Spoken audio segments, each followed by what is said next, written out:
I released products. They sold out in 7 minutes. We sold 200,000 rand worth of stock Like in the 7 Kylie minutes. Jenner. You're like the Kylie Jenner of hair products, right? I mean, hello. What came to her naturally. Her voice. Then I started posting every single day, sometimes twice a day from end of 2018. So I used personal money. All the money I earned from influencing, I used to fund the business. The contract came into play beginning of 2019 and I left my 9 to 5. To recognize when you start a business, you realize you have to do everything. And you also have to be out there and be seen and build the personal brand. So funny enough, entrepreneurs don't realize that when they leave their 9 to 5s or they leave their structured lives, or even if they don't come from a 9 to 5, let me actually just speak about what I know. What advancement would you like to see in the future in order for Africa to be catalysts? So she says, in 10 years, this is going to happen. These are the scenarios I've had. Protect yourself here. Very good advice is always to have a lawyer. Yes, A very good lawyer. Yes, my lawyer's You have amazing. to have a brilliant lawyer and a brilliant accountant. When you have Yeah. those two right, you can sleep at night a little bit Yes, better. yeah. People always look at your success, but they don't realize the hard work that you had to do before yes. that. I'm middle age. Middle age. How old are Business you? has aged me. I'm 34. Don't put people But I'm off. 45. No, look, I don't want to put people off, but business is the hardest thing that you'll ever do. I mean, like, hello. She calls herself, what did you say? And- You're brilliant! Thank you. Welcome to Built, Not Born, the real stories behind African entrepreneurs. This series is brought to you by Clicks to empower you on your journey to building a business. We know the entrepreneurial path is not a straight line. It's long days, tough calls, sleepless nights, and for many of you, it's been a battle on the front lines. But we're here to remind you, keep building, your story matters. Joining me in studio today is a young woman who didn't start with a business plan. She started with a decision. Sino Vuyo Mondliwa chose to stop relaxing her hair and embraced it in its natural state.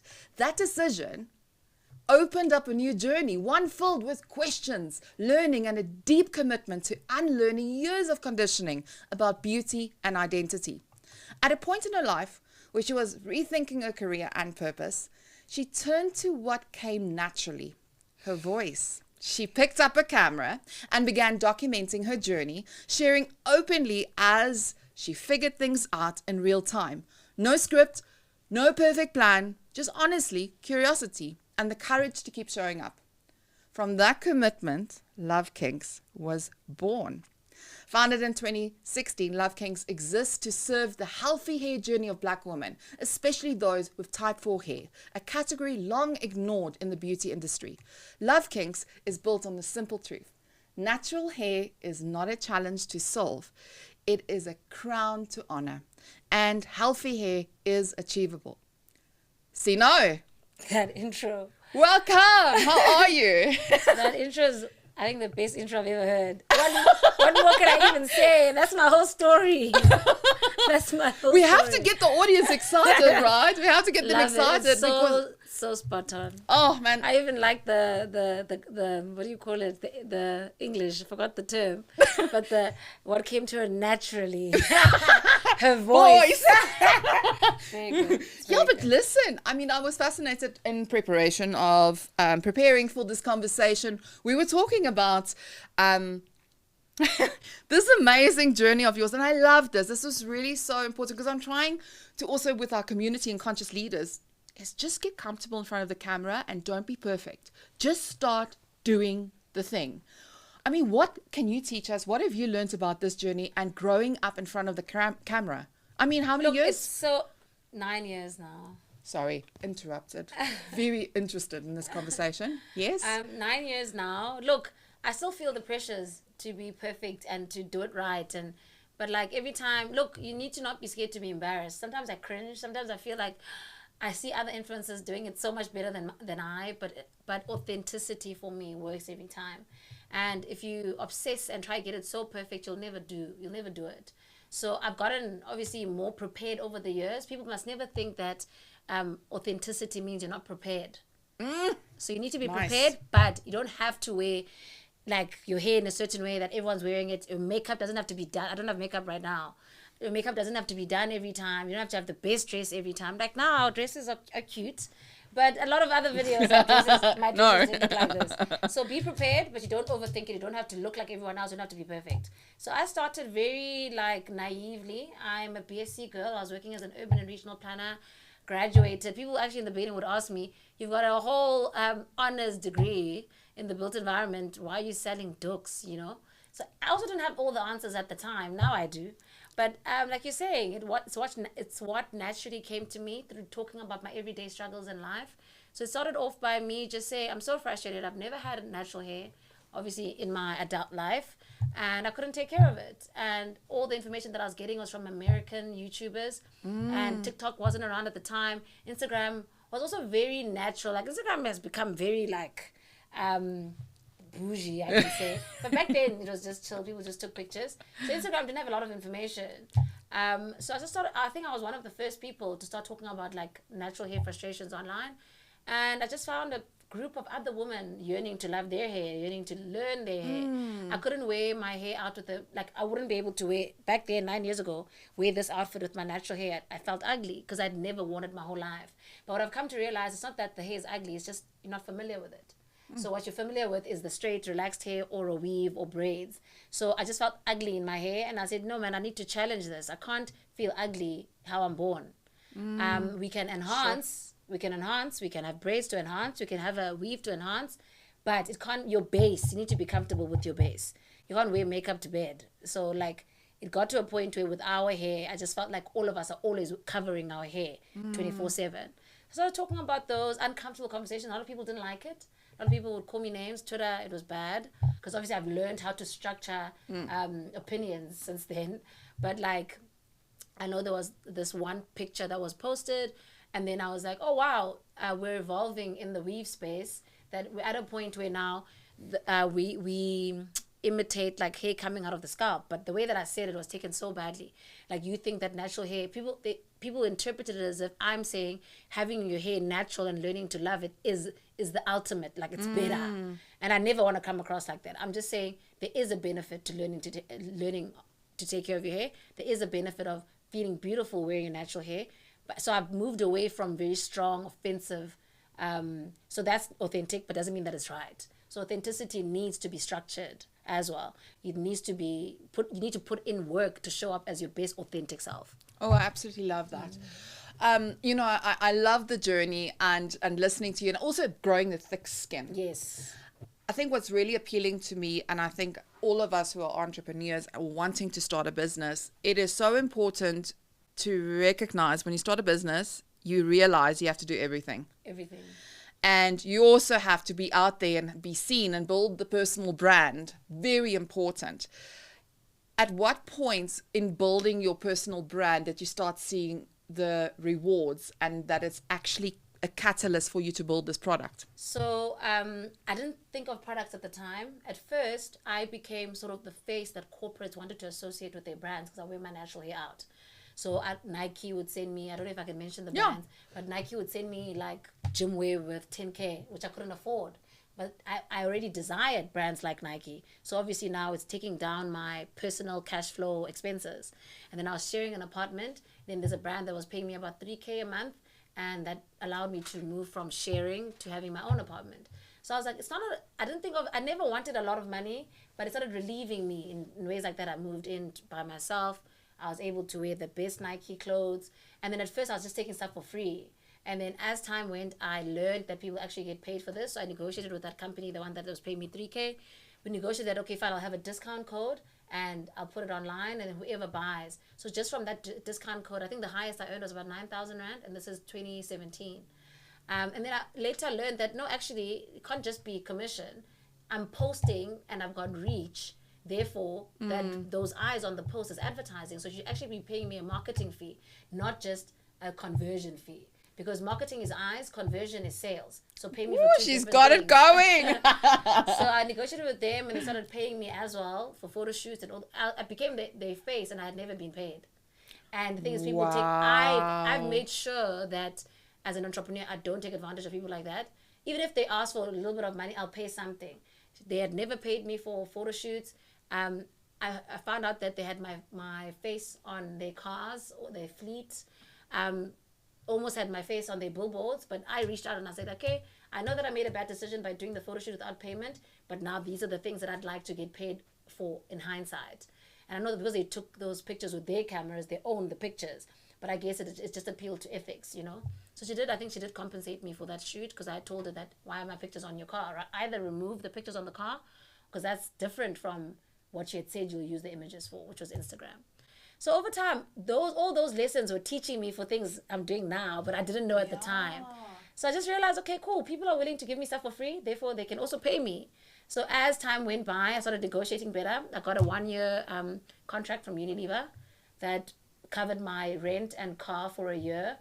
And then I was like, you know what, if I'm posting once a week and I've got 40,000 followers at the time, 2018, what if I do this every day? So then I started posting every single day, sometimes twice a day, from end of 2018.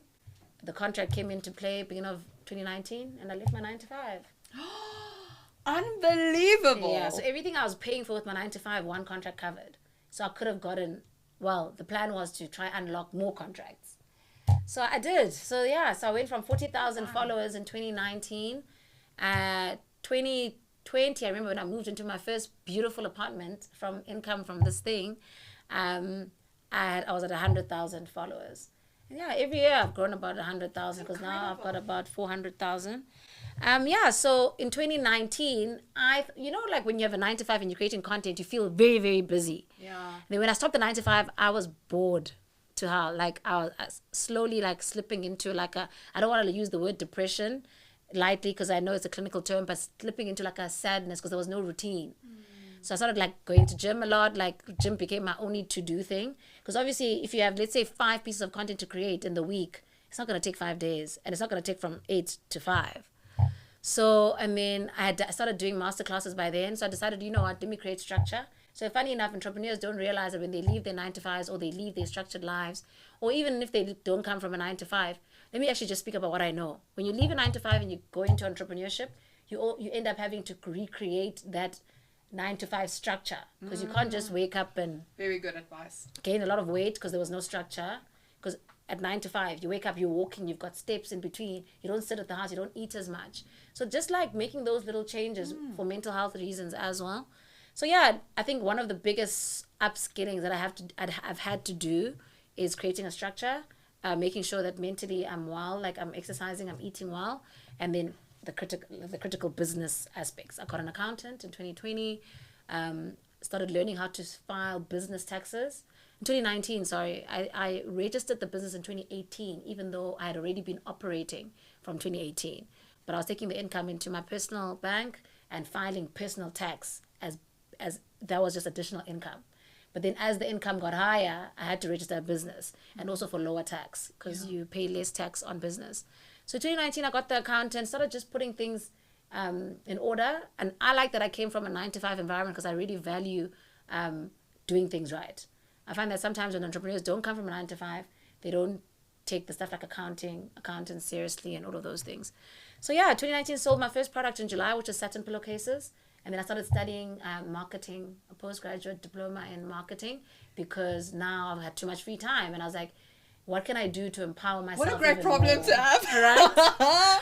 Oh my I've word. got free time and I've got the money, so let me pay for myself to upskill better. So I decided that a marketing degree or postgraduate diploma would help me understand what I'm getting into. And I had not thought about the products yet. It was just more like, I'm a marketer now. Why not learn it? And I think it's more aligned to my personality than a BSc anyway. So I did that, started in 2020 Feb, lockdown hits. Best blessing for me. Worst in a little bit, in some ways, but best, because people were at home. They couldn't access salons. They couldn't have other people care for their hair. So now I had the opportunity to teach people how to take care of their hair. So I did a 21-day series on social media, and the engagement was insane. So people were like, tell us more, what can we do for our hair? And I was like, okay, buy this pillowcase. It'll help not dry your hair overnight, because we're all chilling and sleeping all the time. People bought those things. Like I think the previous year in 2019, I was selling like 5 a month, and I was ecstatic, because I mean, that's 2K. I can do it. So I can like fill in gaps, buy electricity or something. So I like that I was also never driven by money. I was always driven by insights and passion and solving problems. I think my biggest thing is Here's the marketer in Yes, you. yes, I'm a problem solver. I always say my biggest job as the CEO of Love Kinks is problem solving. So and then with the marketing degree that I was doing, we carried on online during lockdown, and I learned how to take customer insights more seriously and how to interpret them and how to apply them into my business. So I liked my ideal setup is a satin pillowcase because I'm a tension girl. I don't wear tight clothes, even tight jeans. I don't like things holding me. So pillowcases is easy, you just sleep. I was solving the ease problem. And people were like, no, Sino, we can't get into this pillowcase thing. We have to take out our pillowcases. We don't know what to do. Now we have 4 pillows on the bed. We just want a duk. And a duk is something that Black women grow up with. So there's the heritage, the touch. And I was like, no, I don't like how Black women are portrayed in a duk because it's always like feisty, cleaning around the house, shouting at your husband. I don't like the stereotype. And someone said, challenge the stereotype. You know, we grew up with our mother shouting at us in duks on a Sunday. Challenge it. So I was like, actually, the modern woman still needs the duk to protect her hair, but she doesn't have to wear it the same way our mothers wore it. So I made a modernized satin duk that matches the pillowcase, that matches your satin beautiful pajamas. Ooh, so nice. I marketed it like that. I'd wear my bras and things, pajamas, and I'd put a matching color duk and take a picture in my beautiful apartment. And it gave it a more like modern, bougie vibe, premium vibe. So my products are premium. So yeah, people ate it up, and I sold R1 million worth of duks in a month. 2 months Incredible. after launching them.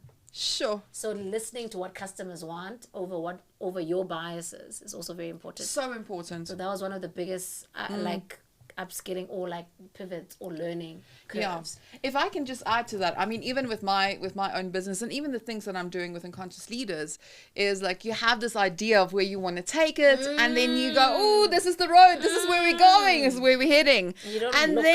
And then all of a sudden, you know, when you start listening to your community, they go, no, this is what we want to do. Yes. And it's so important to heed to that because that's a signal. Yes. And in that moment of intent is where you really need to act. And I always believe that is where that's what the difference between a good entrepreneur and a bad entrepreneur. Same. You can't do it your way Yeah. because you're serving people. Yeah. So every year ever since, I've basically launched a product. It got to a point where people had enough colors. People had enough duks. I did bonnets, satin pillowcases, and satin ties, and duks. I had 4 satin products. I did a kiddie range. I tried to like add so that there's more volume so people can keep buying. But it gets to a point where people have enough. I'm still doing the influencer stuff on the side. Obviously not because my focus is more on the business. Because I think it drove me better mentally. Like I'm a thinker. I'm a problem solver. So the influencer stuff is just pretty pictures. You know, I'm not talking down to influencing, but it's good videos and good pictures. There's not a lot of pivoting and upskilling and learning there. Once you get it right and you know the lighting and you know how to do it, you're done. So now with the business, it was challenging and I got to grow and learn. And I think I'm a person who thrives for that. Maybe one day when I have kids, I'll slow down. But for now, I'm still a hungry girl, you know. So I started focusing more on the business. And obviously what you pour into the most will reward you the most. If you do it the right way. So I got in touch with a business advisor. He worked at JP Morgan and he grew businesses for a living at JP Morgan. And then he basically said, in a business, you have to have products that finish or products that people come back for. So it's about returning customers, which I think he was telling me also aligned to what the marketing course was saying and what I was also seeing. So I like that the things that I was doing were all aligning.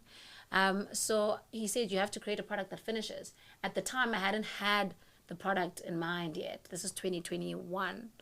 When I was applying for funding and I was doing all of this, I met with the founders of Superbalist through him. And they were saying to me, basically, your product is not a need. Your product is a luxury. So how do you sell a luxury? Things like that I hadn't thought of. I want to interrupt there and just ask, how did you know to go to a business advisor? Like, this is interesting to me. Someone told me who is in business. And he said, look, because you're learning and you come from a different environment, sometimes you reach your ceiling in problem solving. So you need people to guide you and guide you and give you advice. You need different perspectives. And what I like about myself, whenever someone gives me a different perspective, I can build on it. Yeah. I just need to spark thinking, and then I can build on it. Yeah. So Excellent. yeah. So, but I say to him, I'm not just going to launch for the sake of launching. I need to have something needs to come to me through the research that I've done and through the experience that I've had with my natural hair. And he said he respects that. Or he said alternatively lower, because my quality is very good. My pillowcases can last you 10 years, 20 years if you just wash them correctly. So he was like, your stuff is such high quality that people don't need to top up. But if it's low, he's like, people, you think other companies make low quality products by mistake? No. They want them to wear out so that you can come back for more. And I was like, I'm not willing to compromise quality because it's a premium product. I'd rather than just know that my sales for those items will eventually just go down, and then we'll do products that finish monthly. So yeah, so that's what I did. I was just waiting for the idea, and then through reading all my customer comments, the same way that happened with the Duk, reading what they want, the hairline issue started coming up a lot because we braid a lot and do weaves a lot. So you'll find that a lot of black women don't have hairlines. And there's even stats like over 50% of black women over the age of 40 don't have hairlines because we start braiding from sometimes the age of 6. Actually, mothers braid their kids' hair like they do plaits from the age of 1. So imagine the tension of pulling your hair from 1 year old to 40. So we bold, but we also have a gene as black women that makes us more susceptible to it. There's like a whole paper on it. But yeah, so the hairline thing, I started dreaming about it, like thinking about it all the time. Then I was like, my product has to be a hairline solution. And at that time, when I Googled it, there was nothing in the market. Now there's 1,000 things. But I was first to market. Obviously, I can't say Beyonce didn't have the idea before me because she released hers, I think, 6 months or a year after mine. But obviously, she didn't, you know, but it's just that luckily, through some divine intervention, I was first to market. So I was one talking about hairline serum, repairing your hairline. So people also liked that they were hearing about something different that solves this issue. So in 2022, I launched the hairline serum, August. This is a year after I had been told that I need to find a product that finishes. So it finishes monthly, and it's a need that's forever because we continue to braid. So we need to maintain the hairline. And it also really erodes your self-esteem not to have a hairline. So what happens is that some people's hairline goes and then they become dependent on the hairstyles. Even though before they were already dependent on them, now it's a real dependent. So yeah, so the hairline serum has been our bestseller. We do have a product that's now competing with it, which is the hydration spray. I use aloe vera. Our hair is very dry because of the kink pattern. Yeah. So the sebum from the scalp struggles to travel all the way up to the hair. So you'll find that the ends are the most dry. So that's another thing that I think that was more of a personal one that I had realized. But also when I looked at people's hair, it was always gray and dry. And I knew that hydration, no amount of moisturizing helps that. You need it's like when you're thirsty, that water. You can't drink Coca-Cola or whatever over and over. You need that to quench that thirst. So those are the best-selling products, and all of them are based on customer needs and my personal experience and customer experiences with their hair. But what I liked also that when I released the hairline serum, I was advised that rather having a regimen, because like in lockdown, skincare regimens became big. Retinol twice a night. Don't mix this. The ordinary became big at that time. So I also wanted to introduce along something that people relate to in the skincare. So I made it like a 4-step routine. I used active ingredients, which were quite popular at the time. Turmeric, Camellia longa, hyaluronic acid in my spray and everything. So yeah, now we're here. Incredible. I mean, like, I'm listening to your journey and I'm going, oh my word, you are just like a firecracker. Now, listen, I wanna take it back now that we've embraced your story, hanging on every word that you're saying.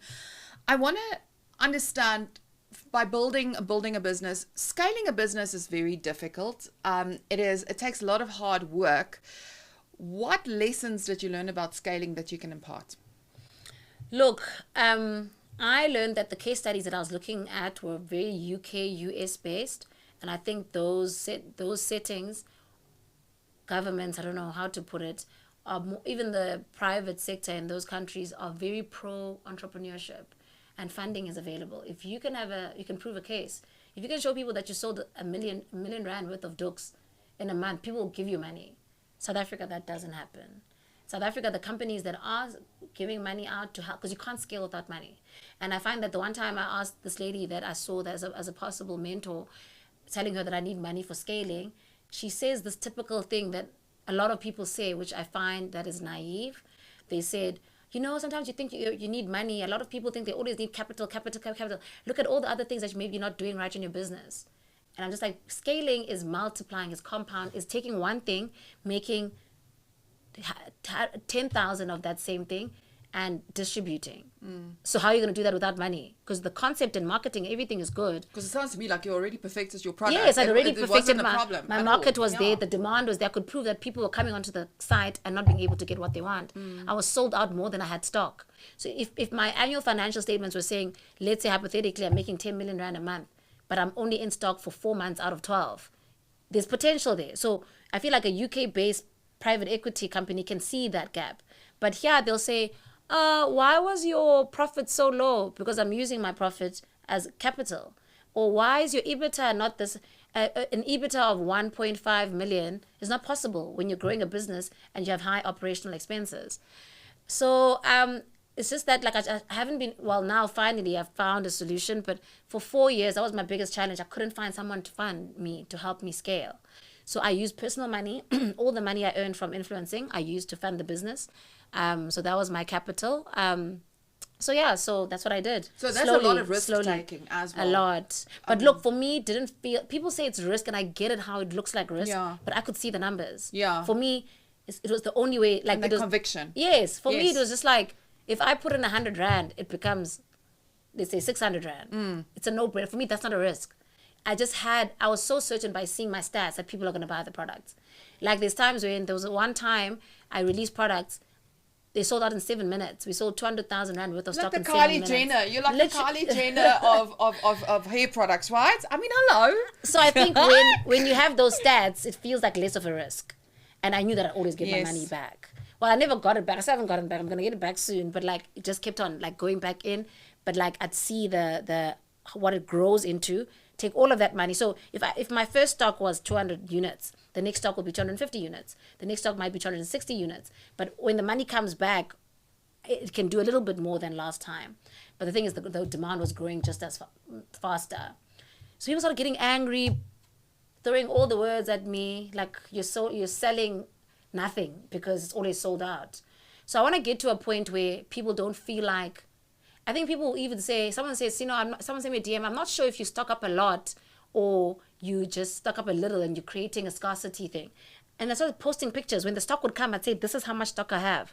2,000 of these things, 2,000 serums. So when they sell out, don't tell me that, like, I'm creating a facade. Even now with clicks, the stock that we sent out, the first PO, is as much stock as we sold last year in 6 months.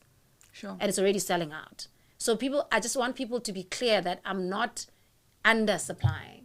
The demand There's is just, a huge demand. Exactly. So I just haven't been able to find funding, which is terrible. So even this first PO with clicks, I did myself. But I'm doing a 12-month program now, which is funny because my first business, the only business I ever had was from where I had worked at JP Morgan, and now I've joined a 12-month program with JP Morgan, and there's no tie. It's just coincidence. So they're helping me scale by teaching me pricing, costing. It's incredible. Basically just making sure that you're scaling the right way. So now they are my mentors. I've got a mentor actually inside Mohammed that has been provided by JP Morgan. I've got an accountant. I've got my own accountant, but I've also got an accountant provided by JP Morgan to make sure that my accountants are doing the right thing. The CFO also speaks to us about our needs, and funding is almost guaranteed. So but we apply for funding using skill. They teach us how to apply for funding and where the right channels are. So if I need a EBITDA of 1.5 million, they'll get me there. They'll teach me how to manage cash flow and do all of those things. It's not possible in every scenario, but what's nice about them, if there's something that they need to do for you to unlock, let's say I need funding to unlock clicks, to unlock the EBITDA, to get more funding, they'll help you. So luckily I've been able to find that, but without that, clicks wouldn't have worked out. So the funding thing is no matter how good the business case is, it's hard to find. So I think having family that has money, like grandparents, parents, a lot of friends of mine that I know that have been able to scale their businesses, the first 2 million comes from family. or cousins. I remember the one company that we've invested in 2021, he wrote where the money came from. 500,000 came from one of his cousins, another 500,000 came from a cousin, and then the 1 million came, the parents withdrew it from their retirement fund. Yeah. So funding. And pre-ordering, and I did pre-ordering. Yeah. So at first I didn't want to do pre-ordering because it would create a mess, but I created a system. So I've been really good. 2021 I started building systems for my business, and my business can operate in my sleep. Like I've gotten really brilliant at systems. So I started doing pre-orders using systems that make it not a mess, and that works, but there's a production timeline, right? So I import some of my key active ingredients, and to get my Kapili Longa and Baikapul into South Africa takes 7 weeks. So if I can't do a pre-order for 8 weeks, production takes a week, like just when the ingredient comes. Yeah. And production takes a week, and then packaging takes a week. So that's like 8 weeks. So yeah, so it's a 6 to 8 week production. So I can't do pre-orders for 8 weeks. So I have to always have cash flow. So I'd also say that's a thing to think about if you're creating products. But anyway, it's sometimes you always have to weigh up. So get the brilliant ingredient that grows the hair from overseas, but it takes seven weeks. Or get another ingredient that's less potent or less active or less, not as strong, that takes 2 weeks, but now your production cycle is quicker. So your scaling will be quicker. But I chose quality and impact, like strong products, over, I didn't know at the time. But going forward, I think because I already have those strong ingredients in those products, when I do my shampoo and conditioner, I'll use more readily available products for the scaling purposes. Yeah. I mean, I'm really loving, so one thing in our community, we're very passionate about building Africa and, supporting local. And what I think I'm starting to recognize a lot is there's so many challenges in getting quality in order the base for your products or services that you want to actually bring to the table. What advancement would you like to see in the future in order for Africa to be catalysts? Look, it's I get 90% of my stuff locally. My production is local, which is the biggest thing, the most expensive thing. But there's no manufacturing, but there's very limited manufacturing for plastic in South Africa. I don't have the insights as to why, but I think the plastic industry can get better by making more options. So for the look and feel that I needed, I had to go to China. China is the capital of the world when it comes to all these things. China has millions of options. I'm not joking, millions of options for plastic bottles. Like these, I can't find anywhere here. This is high quality PET bottles that also, by my differentiator, is also packaging because it's a premium brand. So if my products are going to look like any other, if you go to the biggest plastic companies in South Africa, the bottles are the same. So if I want to differentiate myself in the market, I need a different bottle. So unfortunately with that, I'd love to see more options locally. Active ingredients, they're patented. So if you create the patented formula in Russia, unfortunately, that's the strong ingredient that I need to make my product more effective. So I can't compromise on that. So the plastic bottles and some of the active ingredients are the only things that I import. The rest are local. I just feel like with the active ingredients, there's nothing that we can do. I can't force people to create products and patent them. Look, innovation would be great, more innovation, but plastic bottles, that can happen. But other than that, everything else is local. So I'd like funding to get better locally, maybe plastic options, production, variety. Yeah, those are the only two things that I can really say. It's two very big things. Yes, I was about to say, those are huge things. Very, very I've big lost things. years of sleep. and she's so old. I mean, hello. She calls herself, what did you say? A middle age. Middle age. How old are you? Business has aged me. I'm 34. Don't put people off. But I'm 45.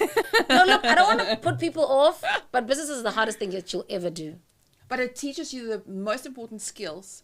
And honestly, from a futurist perspective, I do believe that we are going to see massive surges in the gig economy. We're going to see massive people. But don't go in thinking it's sweet and easy. Yeah. Even my employees, when they come work for me, they're like, Sino, on social media, you make it look like a breeze. I said, why would it be a breeze? I don't understand how it But could that's be a the breeze. thing, right? Yeah. People always look at your success, but they don't realize the hard work that you had to do before that. I posted a picture showing that I did my first Love Kinks masterclass with Love Kinks t-shirts 8 years ago. People couldn't believe it. They said, 8? I said, I can't even believe it's been 8. Oh my word. And like, yeah, so it's not overnight. So yeah, people just, I think it's hard to understand how hard it is until you do it. Yeah. But it's hard. But my advice would be get your taxes right in year one.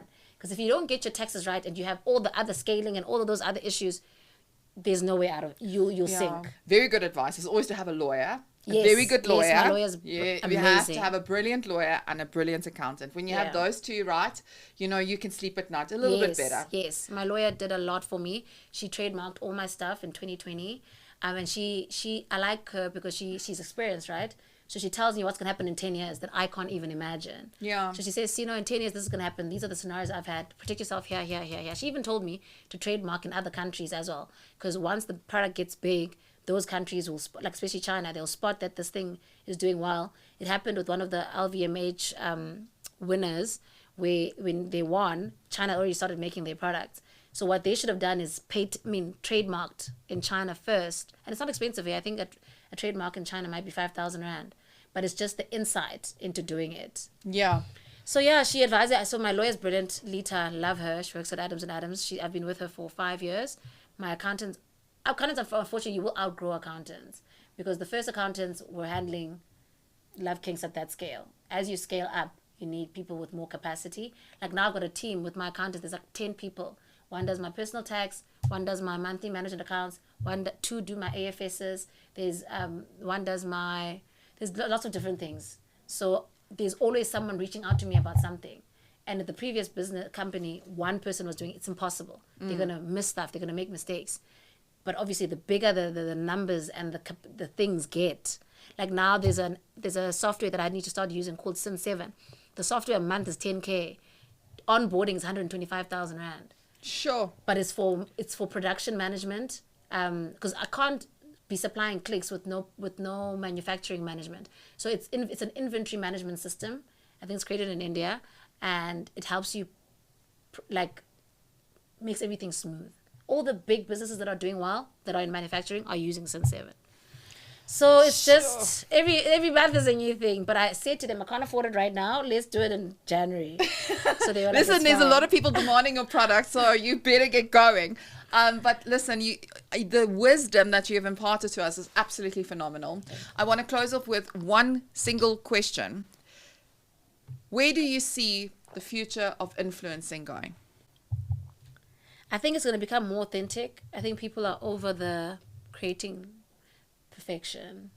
I think people are yearning to see the real struggles. People are yearning. Look, they want it, but they're not into it yet.